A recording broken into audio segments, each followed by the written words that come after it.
အားလုံးမင်္ဂလာပါBiology Channel ကနေကြိုဆိုပါတယ်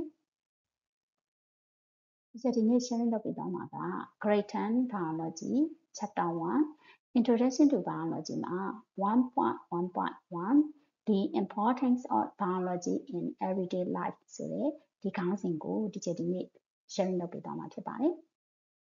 ဟုတ်ပြီအဲ့ဒါဆိုရင်ဒီချက်တို့ကခေါင်းစဉ်လေးကိုစကြည့်မယ်ပေါ့နော်ခေါင်းစဉ်လေးကဒီပါပြောထားလဲဆိုရင် The importance of biology in everyday life လို့ပြောထားတယ် everyday life လို့ပြောတဲ့အတွက်ကြောင့်မလို့ဒီချက်တို့ရဲ့နေ့စဉ်ဘဝမှာဇီဝဗေဒရဲ့အရေးပါမှုလို့ပြောတာနော်အဲ့တော့ချက်တို့နေ့စဉ်ဘဝမှာဇီဝဗေဒဘယ်လိုအရေးပါလဲဆိုတာကိုချက်တို့ကြည့်မယ်ပေါ့နော်ဟုတ်ပြီအဲ့ဒါဆိုရင်ဒီချက်တို့ကအခုစဉ်းစားကြည့်အောင်ပေါ့နော်ဒီမှာချက်တို့ what kind of food did you have for breakfast ပေါ့နော်အခုမနေ့စာပိုင်းနဲ့စားခဲ့ကြတယ်နော်မနေ့စာပိုင်းနဲ့စားခဲ့ကြတယ်ဟုတ်ပြီအဲ့တော့အမျိုးမျိုးရှိနေတယ်ပေါ့နော်တရားနဲ့တရားမတူဘူးထမင်းစားခဲ့တာရှိနေထမင်းကြော်စားခဲ့တာရှိနေဟလားထမင်းကြော်နဲ့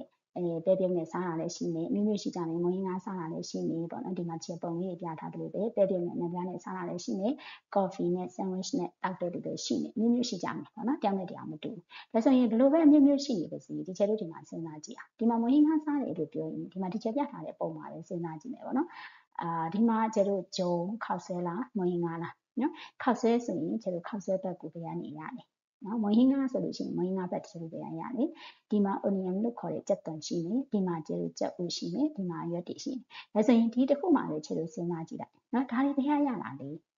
ဂျုံပဲဖြစ်ဖြစ်မွေးဟင်းကားဘက်လိုပဲပြောဟောနော်ဒါဒီကျတို့ဘယ်ရရတယ်အပင်ကနေရတယ်နော်အပင်ကနေထွက်လာတယ်အပင်ထွက်ပစ္စည်းပေါ့နော်အပင်ကနေရတယ်ဒီမှာကျတော့စက်သမီးလို့ပြောရင်စက်သမီးတွေလည်းအပင်ပဲနော်ဒီမှာကြက်ဥလို့ပြောလို့ရှိရင်လေဒါဒီကျတော့တက်ရှိရနေပြီးတော့ဒါတရဝါကနေရတာပဲဟုတ်တယ်နော်အဲ့လိုပဲကျတော့ဒီမှာရှိနေတယ် coffee ပဲဖြစ်ဖြစ်ဒီမှာ sandwich ပဲဖြစ်ဖြစ်ဒီမှာအသားညှက်ထားတာပါချင်ပါလိမ့်မယ် cheese ပါရင်ပါလိမ့်မယ်ဟုတ်တယ်နော်အဲ့တော့ကျတော့ကဒီမှာကိုစားလိုက်တဲ့နဲ့စားလိုက်ပြီးဆိုတာနဲ့ဒါဒီကျတော့ရဲ့တက်ရှိနေလုံးဝမလုပ်ဘူးတက်ရှိနေထွက်လာတယ်ပေါ့နော်ပစ္စည်းတွေပေါ့နော်အပင်ကနေရတာဖြစ်နေတရဝါတွေကနေရတာဖြစ်နေအမျိုးမျိုးရှိကြတယ်အဲ့တော့တက်ရှိလို့ပြောတဲ့အကြောင်းကိုကျတို့ရဲ့ biology နဲ့ဆက်ဆက်နေဘူးလားတက်ရှိဆိုတာဟုတ်တယ်နော်ဟုတ်ပြီဒါဆိုရင်နောက်တစ်ခုကျတို့စဉ်းစားမယ်နောက်တစ်ခုကျတို့အခုနေနေတဲ့အိမ်ကြီးဘာနဲ့စောက်ထားလဲနော်ဘယ်လိုမျိုးစားရည်လဲတက်သားအိမ်လားနော်ဓမ္မမဟုတ်လို့ရှိရင်လည်းကျတို့မန်ကက်တိုက်လားဓမ္မမဟုတ်အာစီလားစသဖြင့်မျိုးမျိုးရှိကြတယ်နောက်တစ်ခါကျတို့ရဲ့အိမ်မှာသုံးတဲ့ furniture တွေပေါ့နော် furniture တွေဘာတွေသုံးလဲနောက်ဒီချက်ဒီမှာတော့ example ပဲပြထားတာပေါ့နော်အဲ့တော့ကျတို့သုံးထားတဲ့စောက်ထားတဲ့ကိုယ့်ရဲ့အိမ်ဒီတက်သားနဲ့စောက်ထားလဲရှိလိမ့်မယ်ဝါနဲ့စောက်ထားလဲရှိလိမ့်မယ်နောက်တစ်ခုအာစီလည်းဖြစ်မယ်ပေါ့နော်သို့မဟုတ်ကျတို့နိုင်ငံကတိုက်လည်းဖြစ်လိမ့်မယ်မျိုးမျိုးရှိလိမ့်မယ်နော်နောက်တစ်ခုကျတော့ furniture ဆိုရင်ဒီတိုင်းပဲကျတော့ကျွန်းနဲ့လောက်ထားတာလားနော်ပြင်ကတိုးနဲ့လားနော်ဒါမှမဟုတ်ရင် plastic လားပေါ့နော်မျိုးမျိုးရှိအဲ့တော့ဒါတွေကဘာနဲ့ပဲရှိနေပါစေနော်ဒီအစာအုပ်တွေခြေသုံးတဲ့ furniture တွေဒီအဓိကတော့ဘယ်ကနေပြီးတော့ရလာလဲဆိုရင်တက်ရှိပစ္စည်းကနေရလာတယ်အပင်လားတရဝါလားနော်အပင်ထွက်ပစ္စည်းလားအဲ့တော့ဒါဒီကျတော့ biology နဲ့ဆက်ဆက်နေတာမဟုတ်လားဟုတ်တယ်နော်ဟုတ်ပြီဒါဆိုနောက်တစ်မျိုးကျတော့စဉ်းစားကြည့်အောင်မယ်နောက်တစ်မျိုးလေးကျတော့ဖြည့်ကြည့်ကြမယ်နောက်တစ်မျိုးကတချို့တို့ cosmetic သုံးကြလား skin care သုံးကြလားနော်ဘာမျိုးစားရင်သုံးလဲဘယ်လို skin care သုံးလဲနောက်ဆုံး skin care ကတချို့တို့မသုံးဘူးဆိုရင်တော့မျက်နှာသစ်စီ facial foam တွေပါသုံးကြလိမ့်မယ်ဟုတ်တယ်မလား cleaner တွေသုံးကြလိမ့်မယ်ဒါဆိုရင်တချို့တို့သုံးတဲ့ဟာတွေကဘာကနေထုတ်ထားတာလဲနော်အပင်ကနေထုတ်ထားလားရှားဆောင်လက်ပတ်လားပြားရည်နဲ့ထုတ်တာလားဟုတ်လားနောက်ပြီးတော့တချို့တို့ခရီးကနေထုတ်တာလားစသဖြင့်အမျိုးမျိုးရှိရလေနောက်ဆုံးဒါတွေ skin care တွေလုံးဝမသုံးပါဘူးတချို့ရဲ့တနခါလိမ့်နေလို့ပြောရင်ဒီတနခါရောတချို့တို့ဘာနဲ့ထုတ်ထားလဲဘယ်ရတာဟုတ်တယ်နော်ဒါကြောင့်တချို့တို့ကအခုတချို့တို့နေ့စဉ် everyday life မှာတချို့တို့ရဲ့နေ့စဉ်ဘဝမှာဇီဝဗေဒဟာလုံးဝသူဒီ importance အရေးပါနေပြီเนาะဒါနဲ့တချို့တို့ကိနေသွားလို့မရဘူးဒါကြောင့် biology က everyday life မှာ important ဖြစ်ပါတယ်ဆိုတာကိုတချို့တို့ပြောမှာပါဟုတ်ပြီဒါဆိုရင်ချက်လက်စာအောင်စပြီးတော့ကြည့်မယ်ပေါ့နော်စာမှာက biology is very fundamental and important science dealing with bacteria protista fungi plants and animals including humans လို့ချက်လို့ပြောထားတယ်ဟုတ်ပြီနော်အဲ့တော့ biology ဆိုတာ is very fundamental and important science နော် important science ဆိုတာအားလုံးသိမယ် fundamental ဆိုတာတစ်ချက်လို့အခြေခံကြတော့လို့ပြောတာနော်အဲ့တော့သူက very fundamental ဆိုတော့အလွန်အခြေခံကြတယ်တဲ့အရေးပါတဲ့အသိပ္ပံဘာသာရဲ့ဖြစ်ပါတယ်လို့ပြောလိုက်တာ နော်အလွန်အခြေခံကြပြီးတော့အရေးပါတယ်သိပ္ပံဘာသာဖြစ်တယ် dealing with ဆိုတာကကျတော့ဆက်ဆက်နေတာနော်ဘာနဲ့ဆက်ဆက်နေလဲလို့ဆိုရင် bacteria နော် bacteria ကတော့အားလုံးကြားဖို့နေလို့ဖြစ်တယ်နော်အားလုံးသိတယ်ဟုတ်တယ်နော် bacteria အဲ့မှာကျတော့ဒီမှာတစ်ခုလေးစာမှတ်ရအောင် bacteria ဆိုတာကကျတော့ဒါဒီအများခိနဲ့ရေးထားတာနော် plural form နဲ့ရေးထားတာ bacteria အဲ့သူ့ကိုကျတော့က singular form နဲ့ရေးမယ်လို့ပြောရင် bacterium လို့သုံးတယ်နော်ဒါက bacteria လေးတစ်ကောင်နဲ့ဆိုရင်ပေါ့နော် bacterium plural form နဲ့ဆိုရင်ကျတော့ဒါအများခိနဲ့ဆိုရင် bacteria လို့သုံးတယ်ဟုတ်ပြီနောက်တစ်ခုကဒါလေးကိုကျတော့ protista လို့ပြောတယ်နော် protista protista ကဒီမှာတော့အကြမ်းမြင်လေးပဲမှတ်ထားပါသူကcell တစ်ခုရဲ့နဲ့ဖွဲ့စည်းထားတဲ့တက်ရှိအုပ်စုပေါ့နော်ဒီမှာသူက protista လို့ရေးထားတာ protist လို့ရေးထားတာမဟုတ်ဘူးအဲ့တော့ protista ဆိုတာဘာလဲဆိုရင်နောက်ပိုင်းကျရင်တော့သိလာနိုင်မယ်အခုလောလောဆယ်အကြမ်းကြီးလေးမှတ်ထားမယ် cell တစ်ခုတည်းနဲ့ဖွဲ့စည်းထားတဲ့တက်ရှိတွေပါတဲ့အုပ်စုကြီးကို protista လို့ခေါ်တယ်ဟုတ်ပြီနော်cell တစ်ခုလေးနဲ့ဆိုတာတချို့တို့ရဲ့ခန္ဓာကိုယ်တွေက cell တွေအများများစွာနဲ့ဖွဲ့စည်းထားတယ်ဒါပေမဲ့ဒီ protist တွေမှာကျတော့သူတို့ရဲ့ခန္ဓာကိုယ်တစ်ခုလုံးမှာ cell လေးတစ်ခုတည်းနဲ့ပဲဖွဲ့စည်းထားတယ်cell တစ်ခုလေးနဲ့ဖွဲ့စည်းထားတယ်လို့ပြောတဲ့ကြောင့်မို့တချို့ကသိထားတဲ့သူ့ကိုရိုးရိုးသားသားမျက်စိနဲ့တော့တချို့ကြည့်လို့မမြင်နိုင်ဘူး microscope ပေါ်မှာလည်းမြင်နိုင်တယ်အဲ့တော့ဒီမှာတစ်ချက် example လေးပေးထားတယ်ဒါ paramecium လို့ခေါ်တဲ့ protist တွေတစ်မျိုးပေါ့နော်ဒီမှာဒါလေးဒီဒါ microscope အောက်မှာမြင်နေရတာပါသူ့ကိုကြတော့ကျတို့ဘယ်မှာမြင်ရလဲဆိုရင်ကျတို့ညောင်းရည်လို့ပေါ့နော်အဲ့လိုမျိုးရည်ဒီမှာနောက်ရည်စက်ကလေးကိုယူပြီးတော့ microscope အောက်မှာချကြည့်နိုင်ရင်ကျတို့ဒီလို paramecium ဆိုတဲ့ protist လေးကိုကျတို့တွေ့နိုင်တယ်နော်အဲ့တော့ပြောချင်တာက protista ဆိုတာဒီခန္ဓာကိုယ်တစ်ခုလုံးမှာ cell တစ်ခုလေးနဲ့ပဲဖွဲ့စည်းထားတဲ့သက်ရှိတာ cell တစ်ခုတည်းလို့ပြောကြအောင်လို့ကျတို့ရိုးရိုးသားသားမျက်စိနဲ့တော့မမြင်နိုင်ဘူး microscope နဲ့ကြည့်မှမြင်နိုင်တယ်နော်အဲ့တော့ကျတို့ကဒါလေးဒီ microscopic organism လို့ကျတို့ပြောလို့ရတာပေါ့ဟုတ်ပြီနော်ဒါလေးကကျ example ပေးထားတာပါ paramecium ဟုတ်ပြီနောက်တစ်ခုကကျတို့ fungi ဆိုတော့ကျတို့ပါလေမိုးနော်ဒီမှာလည်းဒါက fungi ဆိုတာအများကြီးနဲ့ရေးထားတာအနည်းကိန်းဆိုရင် fungus လို့ကျတို့ပြောတယ် fungus ပေါ့နော် fungus လို့ကျတို့သုံးတယ်မိုးအဲ့တော့မိုးလို့ပြောလိုက်ရင်တော့ကျတို့အားလုံးကတော့တန့်ပြီးတော့ပြည့်မြင်ပါတယ်နော်ကျတို့စားနေတဲ့မိုးတွေရှိနေအမိုးရှိနေဟုတ်တယ်မလားမိုးတွေမျိုးရှိနေလေစားနေတဲ့စားမှုတွေမျိုးမျိုးတော့အလုံးတန်းမြင်မယ်အကယ်၍စားမှုမဟုတ်ဘူးဆိုရင်တော့ကျတို့ရဲ့ကိုယ့်ရဲ့အိမ်ခြံထဲမှာရှိနေတဲ့မိုးလေးနည်းနည်းကြပြီးဆိုရင်တရက်စစ်တရက်မှိုက်ကနေပြီးတော့ထွက်လာတဲ့မိုးတွေရှိတယ်ဒါမျိုးကတော့တန်းပြီးပြင်းမြင်ပါတယ်နော်အဲ့တော့ကျတို့အဲ့လိုမိုးကြီးရဲ့နောက်တစ်ခုက plants အပင်တွေရဲ့ animals နော်တရဝါတွေနောက် including humans လူသားအပါဝင်တဲ့အပင်တွေတရဝါတွေမိုးတွေဇဲတစ်ခုတွေနဲ့ဖွဲ့စည်းထားတဲ့တက်ရှိအောက်စုတွေရဲ့နောက်တစ်ခုက bacteria တွေနဲ့ဆက်ဆက်နေတဲ့အလွန်အခြေခံကြပြီးတော့အရေးပါတဲ့သိပ္ပံဘာသာရပ်ဖြစ်တယ်လို့ပြောလိုက်တာဟုတ်ပြီနော်အဲ့တော့ဒီမှာတစ်ခုလေးဒီချက်လို့ပြန်ပြောမယ်ဒီမှာချက်ပြောလိုက်တဲ့ fungi လို့ပြောရင်တန်းပြီးတော့မြင်ကြတယ်အဲ့ဒါအပြင်ချက်တို့ကဒီ fungi နဲ့အပြင်ဘယ်လို fungi တွေလဲရှိနိုင်လဲဟုတ်တယ်နော်ဒါတွေပေါ့ချက်တို့အိမ်မှာစားတယ်ပေါင်မုံတွေပေါင်မုံတွေကိုသူထားရမယ့်ရက်ထဲကြော်သွားတယ်ဆိုရင်ချက်တို့ expire ဖြစ်သွားတဲ့မှုတွေတက်လာဒါဒီလေပေါင်မုံမို့လို့ခေါ်တယ် rhizoback လို့ခေါ်တယ်ပေါ့နော်ဒါနောက်ပိုင်းကျရင်တော့သိလာနိုင်တယ်ဒါဒီလေ fungi နဲ့မှာပါတယ်နော်အဲ့ဒီလိုပဲချက်တို့ဒီမှာနောက်တစ်ခုလေးကြည့်နော်ဒါလေးကဘာလေးဖြစ်မယ်လို့ထင်တယ်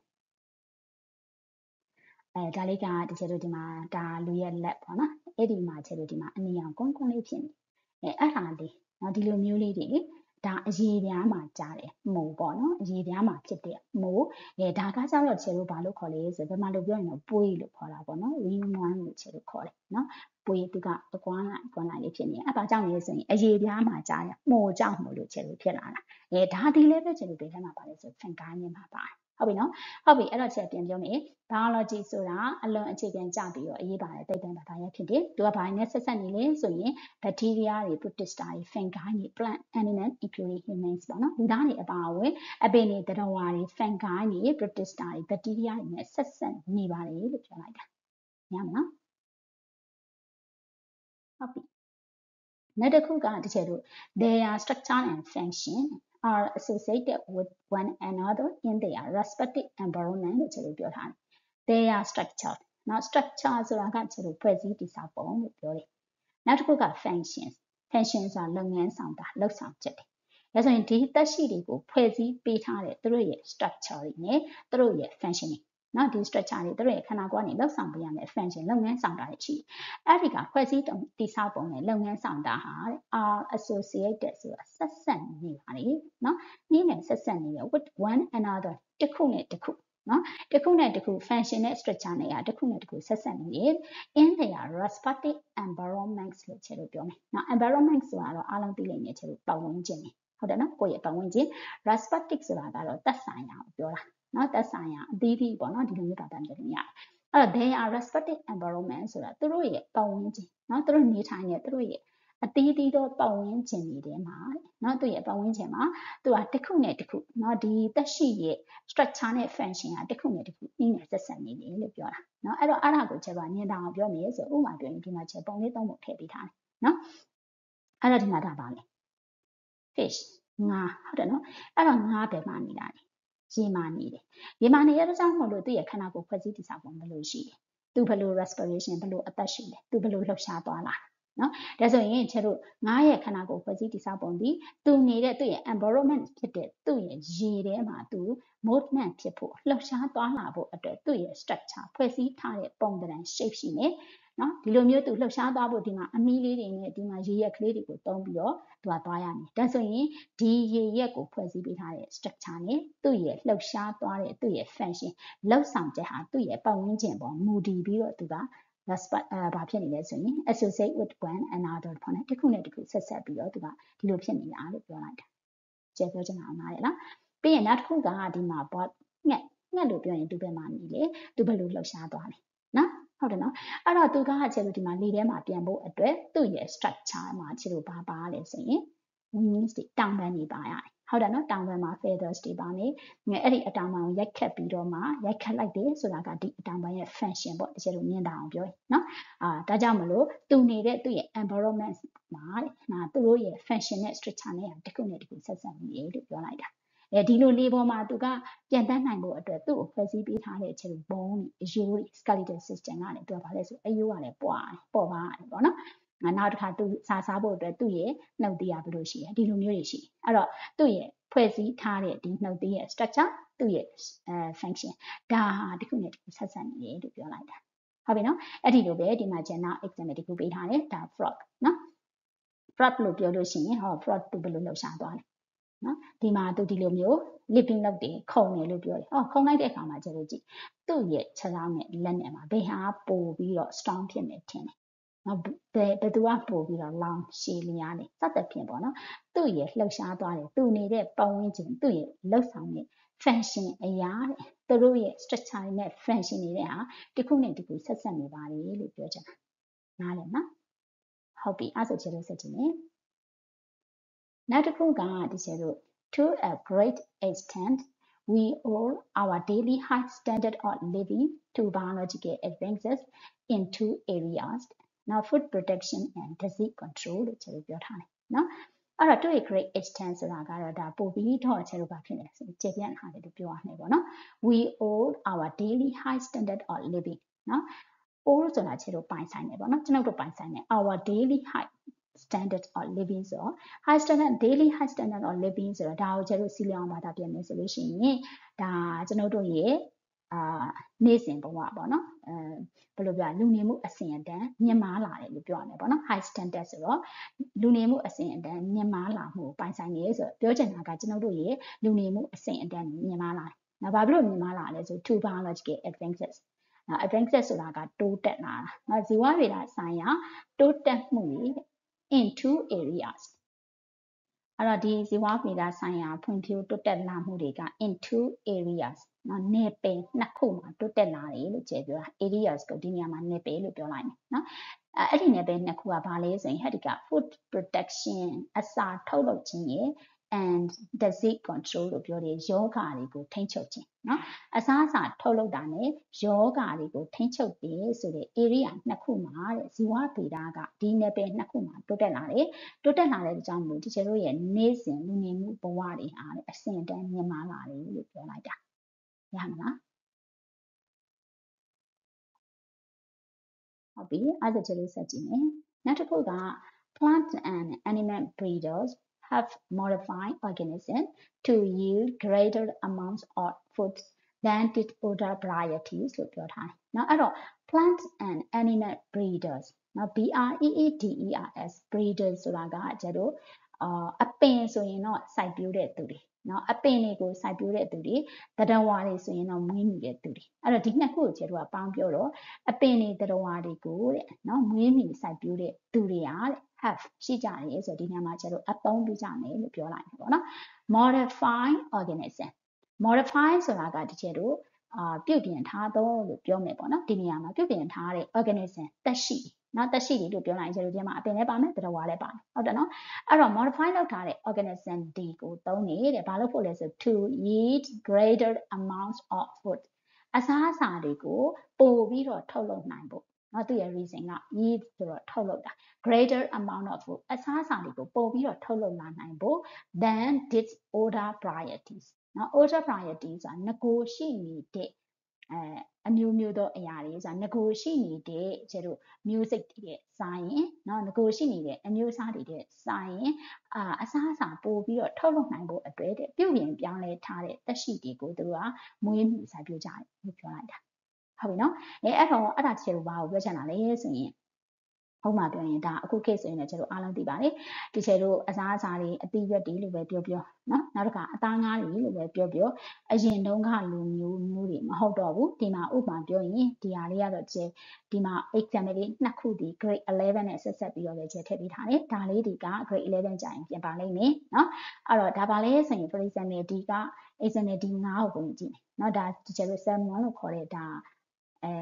ငါတလောက်ငါပေါ့နော်ငါတလောက်ကငကိုတော့က older varieties လို့ပြောတယ်ငကိုမျိုးကဒီချက်လို့ဒီလိုမျိုးအကောင်နော်အဲ့တော့သူက normal ပေါ့နော် normal ကငကို older variety မှာကသူ့ရဲ့အရွယ်အစားသူ့ရဲ့တက်တန်းဒီနှစ်ခုရဲ့တက်တန်းကနှစ်ခုသလုံးဒီတူတူပဲ18 months လို့ဒီချက်လို့ပြောထားတယ်အတက်တန်း18လရှိတဲ့အကောင်ကြီးဟောဒါပေမဲ့ဒီအပေါ်ကအကောင်ကြတော့ဒီချက်လို့ဘာလောက်ထားတာလဲဆိုရင် genetically altered နော် genetically altered ဆိုတာကလေချက်လို့မျိုးဗီဇပြုပြင်ထားတာနော် genetic ဆိုတာ gene ဆိုတာကြားဘူးကြတယ်ဟုတ်ငယ်အဲ့တော့ဒီက genetically altered ဆိုတာကကျတော့ genetically modified organism ကိုပြောတာနော် genetically မျိုးဗီဇတွေပြုပြင်ပြောင်းလဲထားတဲ့သက်ရှိအဲ့ဒါတွေကိုကျတော့အတူကောက်ခွင့် GMO လို့ခေါ်တယ်နော် genetically modified organism အဲ့တော့ဒါကတော့ genetically modified fish ပေါ့နော်ကျတော့ပြောမယ်ဆိုရင်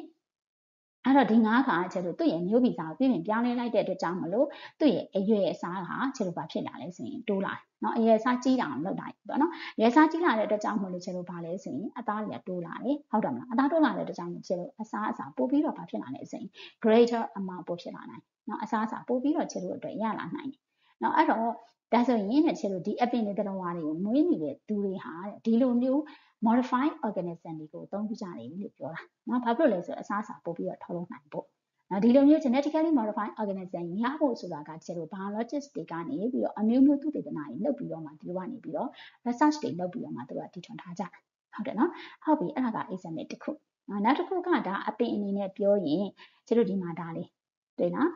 ဒါကျတို့ rice sun ဒီဟာလေးကဒီကျတို့ပုံမှန်စားတဲ့ sun ကဒီလိုမျိုး sun ဒါပေမဲ့သူက genetically modify လုပ်လိုက်တာကဒါလေးဒီကျတို့ golden rice လို့ခေါ်တယ်နော်ရွှေရောင်စပါးပေါ့နော်ရွှေရောင်စပါးကိုပြောင်းလဲရခြင်းကဘာလဲဆိုရင်ဒီထဲမှာရှိတဲ့မျိုးဗီဇ gene ကိုသူက modify လုပ်ပလိုက်တာနော် modify လုပ်ပလိုက်တော့ဒီထဲမှာသူကဘာပို့ပြီးတော့ပါသွားလဲဆိုရင် vitamin ဒီကျတော့ A လို့ပြောတဲ့မျက်စိအမြင်ကိုပို့ပြီးတော့ကောင်းစေတဲ့မျိုးဗီဇပေါ့နော်မျက်စိအမြင်ပို့ပြီးတော့ကောင်းစေတဲ့ဒီဆန်ကိုစားခြင်းအဖြစ်အဲ့တော့ကျတို့ကဒါပါလဲဆိုနှစ်ခုပေါ့နော်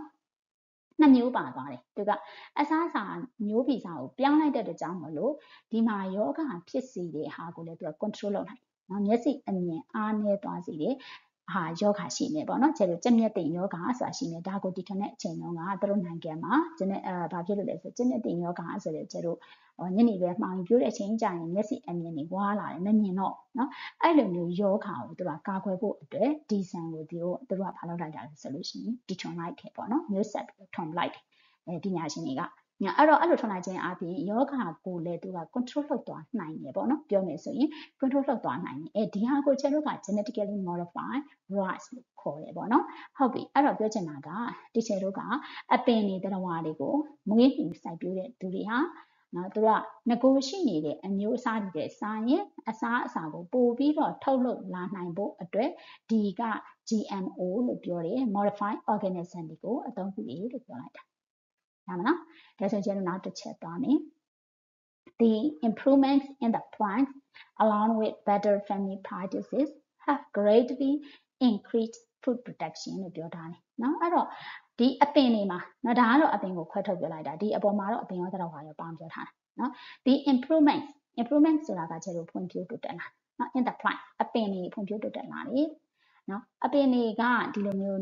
genetically modified လုပ်လိုက်တဲ့အတွက်ကြောင့်အထွက်နှုန်းတွေတိုးလာတယ်ထွက်နှုန်းတိုးအောင်လည်းကျတော့လုပ်လိုက်တာရှိတယ်ဟုတ်တယ်နော်အဲ့ဆောင်လို့တို့က have greatly increased food production အစာတွေပို့ပြီးတော့ဒီချက်လို့ထုတ်လုပ်လာနိုင်တယ် increase တိုးလာအောင်ပေါ့နော်အစာထုတ်လုပ်မှုပို့ပြီးတော့တိုးလာပါတယ်နောက်တစ်ခုကဒီမှာအလယ်လေးမှာသူပြောထားတယ် along with better farming practices တချို့လို့ဒီမှာဒီအပင်တွေကိုစိုက်ပျိုးတဲ့သူတွေကနော်ဒီ genetically modified plants တွေကိုသုံးတယ်လို့ဘာတွေလဲပိုကောင်းလာလို့လဲဆိုရင် farming practices ဆိုတော့စိုက်ပျိုးတဲ့နည်းတွေနော်စိုက်ပျိုးနည်းတွေအခုဆိုချင်လို့အနည်းငယ်ရှိရမလားအပင်လေးကိုဂိုင်းဖြတ်ပြီးကူတာလို့နော်မျိုးစိတ်ကိုပြန်စိုက်တာမဟုတ်တော့ဘူးအပင်လေးကိုဂိုင်းဖြတ်ပြီးကူလိုက်တယ်ချက်ချင်းနဲ့ကျလို့အပီးပီးဒါမျိုးတွေဖြစ်အောင်လို့လေအဲ့တော့အပင်တွေကိုစိုက်ပျိုးတဲ့နည်းလမ်းတွေရတယ်ဒီချက်လို့ပို့ပြီးတော့ကောင်းလာတာပေါ့နော်အဲ့တော့ along with better farming practices ဆိုတော့နော်ဒီကအပင်စိုက်ပျိုးတဲ့နည်းလမ်းတွေလည်းပို့ပြီးတော့ကောင်းလာတာ ਨੇ အတူလို့ပြောတာ along with ဆိုတော့ပို့ကောင်းလာတာနဲ့အတူလို့ပဲချက်ပြောမယ်ပေါ့နော်ပို့ပြီးတော့စိုက်ပျိုးနည်းတွေလည်းကောင်းလာတာ ਨੇ အတူဒီအပင်တွေကလည်းပဲချက် improvements တွေဖြစ်လာတဲ့အတွက်ကြောင့်လည်းချက်လို့ဘာဖြစ်လာလဲဆိုရင်အစာထုတ်လုပ်နိုင်တဲ့နှုန်းတွေပို့ပြီးတော့ greatly increase တိုးလာမှုရှိလာတယ်လို့ပြောလိုက်တာရမလားဟုတ်ပြီနောက်တစ်ခုချက်လို့ဆက်ကြည့်နော်အဲ့တော့ biological research has also improved food production by developing controls for the disease organism pest and weed that reduce လို့ပြောထားတယ်နော်အဲ့တော့ဇီဝဗေဒဆိုင်ရာသုတေသနတွေနော် research ဆိုတော့သုတေသနတွေက has also improved နော်သုတေသနတွေကလည်းပဲ improve food production အစာထုတ်လုပ်မှုကိုလည်းတိုးပွားလာတယ်ပေါ့နော် improve တိုးတက်လာ food production ဆိုအစာထုတ်လုပ်မှုကိုတိုးလာတယ်ဘာလို့ချင်းအဖြစ်လဲဆိုရင် by developing controls for the disease organism နော် disease ဆိုတာယောဂနော်ယောဂဖြစ်စေတဲ့နော်ဒီတက်ရှိမှာဖြစ်နေတဲ့ယောဂဖြစ်စေတဲ့တက်ရှိပေါ့နော် organism နောက်တစ်ခုက pest ဆိုတာကျတော့ဖြတ်ပိုးတွေကိုပြောတယ်။နော်ဖြတ်ပိုးဆိုတာအပင်တွေတဲ့ဝါတွေမှာကြာတယ်။အပင်မှာကြာရင်အပင်မှာဖြတ်တဲ့ဖြတ်ပိုးပေါ့နော်။နောက်တစ်ခုက weed နော် weed ဆိုတာကကျတော့ပေါင်းပင်ကိုပြောတာနော်။ဒီလိုမျိုးစပါးခင်းတွေပြောင်းခင်းတွေနောက်ပဲခင်းတွေဒီအခင်းတွေထဲမှာနော်မလိုလားအပ်တဲ့အပင်တွေကိုကျတော့ပေါင်းပင်တွေလို့ခေါ်တာနော်။ဒီကအပင်တွေတဲ့ that အဲ့ဒါတွေကို reduce နော်အဲ့ဒါတွေက reduce yield ဆိုတော့ကြတော့ထုတ်လုပ်မှုပေါ့နော်။ဒီကအစအစာထုတ်လုပ်မှုကိုရော့ကျစေတဲ့ယောဂဖြစ်စေတဲ့တက်ရှိရဖြတ်ပိုးတွေပါးပင်တွေဒါတွေကိုနော်ဒါတွေကိုဘာလုပ်တာလဲဆို control လုပ်တဲ့နည်းလမ်းတွေကလည်း develop ပြီးဖွံ့ဖြိုးလာခြင်းအပြင်အစာထုတ်လုပ်မှုလည်းတိုးလာတယ်တဲ့ဘယ်သူတွေကြောင့်မလို့ဆိုတော့ biological research တွေကြောင့်မလို့နားလည်နော်အဲ့တော့ဒီမှာဥပမာ example လေးပြီးနော်ဒီမှာချက်ပြထားတဲ့ပုံလေးတွေရှိနေတယ်ဒါကအခုလောလောဆယ်မှာဒီချက်တို့နိုင်ငံရောကမ္ဘာတဝန်းမှာပေါ့နော်ချက်တို့နိုင်ငံမှာအဖြစ်များနေတဲ့ယောဂပေါ့နော် rice blast လို့ခေါ်တယ်ပေါ့နော်သူကတော့ချက်တို့နိုင်ငံမှာဆိုရင်တော့ဒီလိုမျိုးအနှံမှာကြတယ်ပေါ့နော်စပားဂုတ်ကျိုးယောဂလို့ခေါ်တယ်ပေါ့နော်ဒါပေမဲ့နိုင်ငံတစ်ခုနဲ့တစ်ခုမှာမတူဘူးစပားအနှံမှာဖြစ်တာလည်းရှိတယ်နောက်ပင်စီမှာဖြစ်တာလည်းရှိတယ်အမြင့်မှာဖြစ်တာလည်းရှိတယ်အရွက်မှာဖြစ်တာလည်းရှိတယ်နော် rice blast လို့ချက်လို့ခေါ်တယ်ပေါ့နော်အဲ့တော့ဒီယောဂဆိုလို့ရှိရင်သူကဒီယောဂဖြစ်ပြီးဆိုရင်ဒီမှာအရွက်ကလေးတွေမှာဖြစ်တယ်လို့ပြောရင်လည်းအရွက်မှာချက်လို့သူ့ရဲ့ဖြစ်လာတဲ့သူ့ရဲ့ symptom လက္ခဏာပေါ့နော်ဒီမှာအရွက်မှာအဝါရောင်သူကဘယ်လိုပြောရမလဲချက်လို့တူဦးကြော်ပုံလိုမျိုးပေါ့နော်သူကအဲ့လိုမျိုးအရွက်လေးမှာအဝါရောင်လေးဒီလိုလေးဖြစ်လာတယ်နောက် diamond ပုံပေါ့နော်ဥပမာအဲ့လိုပြောလို့ရတယ်ပေါ့နော်ဒီလိုမျိုးဖြစ်လာပြီးဆိုရင်ဒါဒီယောဂဖြစ်လာစပါးကုတ်ကျိုးယောဂလို့ခေါ်တာပေါ့နော်မြန်မာလိုခေါ်လို့ရှိရင်တော့ဒါပေမဲ့သူ့ရဲ့ scientific name နဲ့ချက်လို့တက်ရှိတယ်ဒီမှာအချင်းမပြောတော့နောက်တစ်ခုကပင်စီမှာလည်းကြာတယ်လို့ပြောရင်ပင်စီရဲ့ဒီ acid ကလေးတွေမှာဒီလိုမျိုးလက္ခဏာလေးပြလာနော်အနှံထွက်တဲ့အချိန်မှာလို့ပြောလို့ရှိရင်အနှံထွက်တဲ့အချိန်မှာဒီကစပယ်နှံတွေကဝါ66ဖြစ်လာတယ်ကုတ်ကျိုးယောဂလို့ခေါ်တာပေါ့နော်အဲ့တော့ပြောချင်တာကဘာလဲဆိုရင်ဒီလိုမျိုးယောဂဖြစ်လာနော်အပင်မှာဆိုရင်လည်း exam ဒီလိုလက္ခဏာပြလာပြီဆိုရင်ဒါပါယောဂဒါဆိုရင်ချက်တို့ကဒါကို ကုသဖို့ဒါမှမဟုတ်ရင်တရားကိုဒီချေတို့ဒီယောဂမဖြစ်အောင်ဘယ်လိုကာကွယ်ရမလဲဆိုတာကိုဒီကအပင်လို့ပြောလို့ရှိရင်လည်းစဘာပင်နဲ့ဆိုင်နဲ့မျိုးဗီဇပညာရှင်တွေကဘယ်လိုကာကွယ်ရမလဲဘယ်လိုကုသရမလဲဆိုတာကိုသူတို့က research တွေလုပ်ပြီးတော့မှဒါတွေကို control လုပ်ရတာဟုတ်ပြီနော်ဒါကြောင့်မလို့ခြေတို့ကဒီအပင်တွေသရဝါတွေဒါအပင်ဆိုရင်လည်းအပင်တွေအထွက်နှုံးကိုရော့ကျစေတဲ့နော်ဒီယောဂဖြစ်စေတဲ့သက်ရှိတွေဖြတ်ပိုးတွေ weed တွေကိုတဲ့ control လုပ်တဲ့နည်းလမ်းတွေဖွံ့ဖြိုးလာခြင်းအပြင်အစာထုတ်လုပ်မှုတွေတိုးလာတယ်လို့ပြောတာနားလည်နော်ဟုတ်ပြီအဲ့တော့ဒါကတော့ခြေတို့ဘာကြောင့်ဖြစ်တာလဲဆို fungus တစ်မျိုးကြောင့်မှုန်ကြောင့်ဖြစ်တဲ့ယောဂသူကမှုန်ကြောင့်ဖြစ်တာလည်းရှိတယ်ဘက်တီးရီးယားကြောင့်ဖြစ်တာလည်းရှိတယ် virus ကြောင့်ဖြစ်တာလည်းရှိတယ်လေအဲ့တော့ဒါကဒီချေအပင်နဲ့ example ပေးတာပေါ့နော်နောက်တစ်ခုခြေတို့မြင်တာအောင်ပြောရင်ဒီခြေတို့ COVID-19 နော် COVID-19 ဆိုလို့ရှိရင်ဒါက COVID-19 အခုခြေတို့မှာပြန်ပြီးတော့ဖြစ်နေကြတယ်နီနောက်သူ့ရဲ့မျိုးဗီဇပြောင်းတဲ့နောက်မျိုးပေါ်လာပြန်ပြီဒါဆိုရင်ဒီမျိုးပေါ်လာပြီလို့ပြောရင်ဒီမျိုးကိုခြေတို့ကကာကွယ်နိုင်ဖို့အတွက်ဘယ်လိုတွေနေရမလဲနောက်ဘယ်လိုတွေကာကွယ်ဖို့အတွက်ဘာတွေလုပ်ဆောင်ရမလဲတခါဒီဟာတွေကို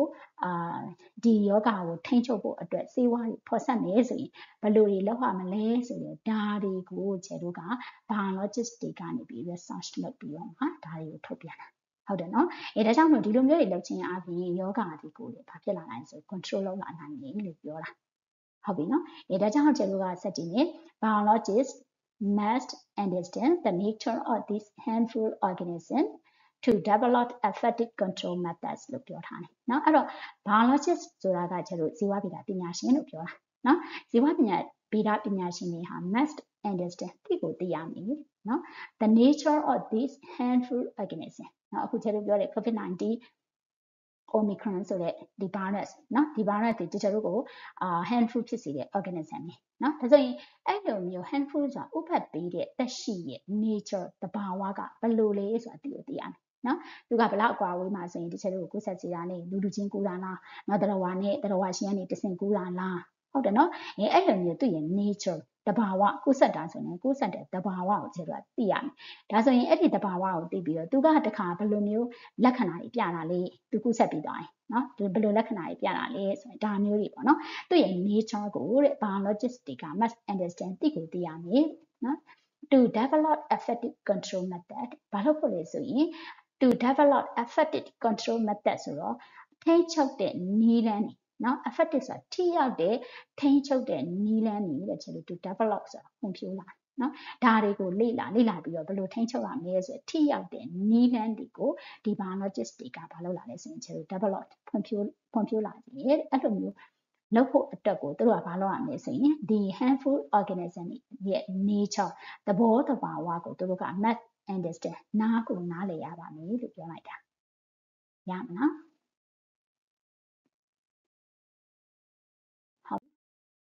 ဟုတ်ပါပြီအဲ့ဒါဆိုရင်တော့ဒီချေတို့ဒီနေ့သွားခဲ့တဲ့အပိုင်းမှာเนาะဒီနေ့သွားခဲ့တဲ့အပိုင်းလေးကဒီက the important of biology in everyday life ဆိုတဲ့ဒီခေါင်းစဉ်လေးကိုဒီနေ့ sharing လုပ်ပေးခဲ့တာဖြစ်တယ်ဒါဆိုရင်ဒီခေါင်းစဉ်လေးကိုခြေတို့ကပြန်ပြီးတော့ summarize ကလေးပြန်ပြီးတော့လုပ်ကြည့်ကြမယ်เนาะအဲ့တော့ဒီမှာသွားခဲ့တာဒီ text ထဲမှာပါတဲ့ခြေတို့ဒီစာပိုက်ကလေး3 byte ကိုဒီခြေသွားခဲ့တာပါအဲ့တော့ဒီစာပိုက်ကလေး3 byte ကလေးကိုပြန်ပြီးတော့နော်အခုဒီချိန်နဲ့အတူ teacher sharing လုပ်တာအောင်နားထောင်ပြီးသားပြီလို့ပြောရင်ဒီချာလေးပြန်ဖက်ကြည့်ပါပြန်ဖက်ကြည့်ပြီးတော့သူကဒီအပေါ်က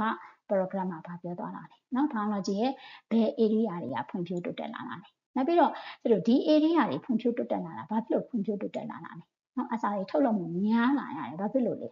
ဘာဖြစ်လို့အစာတွေထုတ်လုပ်မှုများအောင်လုပ်ရတာလဲဆိုတာလေးဆက်ဆက်ပြီးတော့တွေးပါနော်အဲ့တော့ဒီမှာဒီ